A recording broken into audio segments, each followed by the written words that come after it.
الله أكبر الله أكبر الله أكبر لا إله إلا الله الله أكبر الله أكبر ولله الحمد نحمده ونستعينه ونستغفره ونعوذ بالله من شرور أنفسنا ومن سيئات أعمالنا من يهده الله فهو المهتد ومن يضلل فلا هادي له وأشهد أن لا إله إلا الله وحده لا شريك له وأشهد أن محمدا عبده ورسوله يا أيها الذين آمنوا اتقوا الله حق تقاته ولا تموتن إلا وأنتم مسلمون يا أيها الذين آمنوا اتقوا الله وقولوا قولا سديدا يصلح لكم أعمالكم ويغفر لكم ذنوبكم ومن يطع الله ورسوله فقد فاز فوزا عظيما الله أكبر الله أكبر الله أكبر لا إله إلا الله الله أكبر ولله الحمد. Today's khutbah, as you know, is being delivered under lockdown conditions due to the coronavirus. May Allah help us and protect us all during this difficult time. The COVID-19 virus will come and go. Many of us have and will fall ill. We ask Allah subhanahu wa ta'ala to give shifa and reward to the brothers and sisters who have been impacted. Some of us have and will die, and may Allah have mercy on the souls of our brothers and sisters who have died and grant them paradise. Ameen. Although we've not been able to pray Eid in the park this year as planned and have families to come, including sisters, because of the lockdown, we are seeing some light through the tunnel. As last Eid, most of us prayed at home and some of us didn't pray at all. This Eid, alhamdulillah, we are praying in our masjid that was established by the local community and open within lockdown conditions. If you remember, some of you will know that this place was storage garages. Teenagers would come in the night and burn tires. Criminal activity took place in this area. And this has been transformed now into the words of Allah subhanahu wa ta'ala. This month, instead of drugs, criminal activity, noise, we saw and we heard Tawheed of Allah subhanahu wa ta'ala being recited in this area. Instead of having the shayateen of humans and the jinn congregate in the yard, we had the angels of Allah subhanahu wa ta'ala listening to the words of Allah being recited and giving dua to the people who are here. So alhamdulillah, this is a blessing from Allah subhanahu wa ta'ala, and we thank all the brothers and sisters who contributed to make this happen and the volunteers that continue to provide the services to the house of Allah. May Allah reward them, Ameen. Today is our joyous celebration of Eid Al-Fitr, to mark the end of the holy month of Ramadan.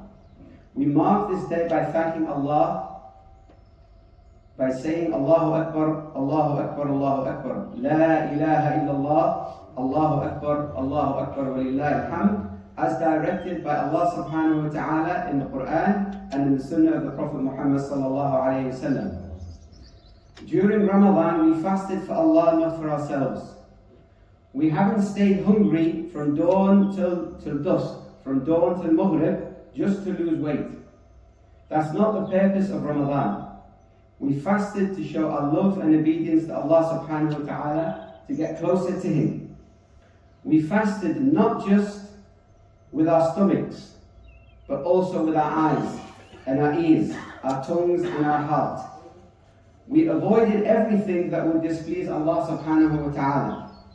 We fasted so that Allah would count us among His obedient, beloved servants.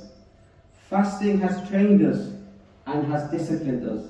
We fasted in Ramadan to achieve the greatest prize, which is the spiritual state of taqwa, the strong awareness and fear of Allah subhanahu wa ta'ala, which ultimately leads to the ihsan, to good behavior. If you remember, fasting of Ramadan was a medicine for all the past habits so that we achieve taqwa. As Allah subhanahu wa ta'ala tells us in Surah Al-Baqarah, يا أيها الذين آمنوا كتب عليكم الصيام كما كتب على الذين من قبلكم لعلكم تتقون.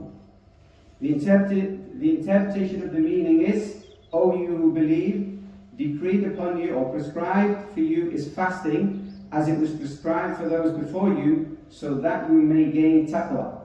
And this is the key question for all of us, is did we reach the taqwa that the fasting or siyam of Ramadan was made for? It's crucially important that we do not slip back into the bad old habits we had before Ramadan. We have to try hard to prolong this state of nearness to Allah. For one whole month we controlled our nafs al-ammara bis-su, the ego that inclines us towards evil. We learned to tame our lower passions for food. We restrained anger, backbiting. We cleansed ourselves of the disease of the tongue and the disease of the spiritual heart. We are now as close as ever we could be to what the Quran refers to, qalb salim, the pure sound heart. This is our entrance ticket to Al-Jannah. As Allah subhanahu wa ta'ala tells us, يَوْمَ لَا يُنْفَعُ مَالٌ وَلَا بَنُونَ إِلَّا مَنْ أَتَى اللَّهَ بِقَلْبٍ سَلِيمٍ. The interpretation of the meaning, the day when no one's wealth or children will benefit them, except those who came to Allah with a sound heart, al-qalb as-salim. No one in his or her right mind would want to lose this wonderful state of being. That's why our joy and celebration of Eid al-Fitr has also marked with a touch of sadness. Sadness that Ramadan, our beloved friend, the purifier of souls, the much anticipated visitor, is leaving us, has left us. We don't know if we will live another year until the next Ramadan. But in the meantime, let us try really hard to hang on to the good things we've done during this blessed month. Let's continue to cultivate taqwa, to be continuously Allah aware in everything we do. Let's continue to do good Ramadan things throughout this year. For example, fasting the 6 days of Shawwal, as our beloved Prophet Muhammad sallallahu alayhi wa sallam advised us. In Sahih Muslim, عن أبي أيوب الأنصاري رضي الله عنه أن رسول الله صلى الله عليه وسلم قال: من صام رمضان ثم تبعه 6 من شوال كان كصيام دهر. So Abu Ayyub radiallahu anhu reported that the Messenger of Allah sallallahu alaihi wasallam said, whoever fasts the month of Ramadan and then follows it with 6 days of fasting in the month of Shawwal, it will be as he had fasted for the whole year. Also, the continuously doing good deeds. Some good actions repeated often grow into good habits, and good habits cultivate good character. A good character produces the sound heart, the qalb as-salim that guarantees our place in Al-Jannah. As reported in Sunan Ibn Majah, عن أبي هريرة رضي الله عنه قال: قال رسول الله صلى الله عليه وسلم: أكلفوا من العمل من تطيقون فإن خير العمل أدومه وإن قل. Which means that Abu Hurairah radiallahu anhu reported that the Messenger of Allah sallallahu alaihi wasallam said, take up good deeds only as much as you are able, for the best deeds are those that are done regularly, even if it's a little bit, even if it's few. Therefore, my dear sisters and brothers, let's not ever belittle even the smallest good action. Allah takes into account and magnifies every good deed. Remember the story in the authentic hadith, which is actually reported in Sahih Muslim and Bukhari, of the woman who Allah entered paradise because of saving the life of a dog. This lady had been living a very sinful life. She found a thirsty dog lying there, weak and almost lifeless, almost dead. She took pity on the dog, so she removed one shoe and used it to scoop some water. She then gently brought it to the dog's lips to drink from it. The dog survived.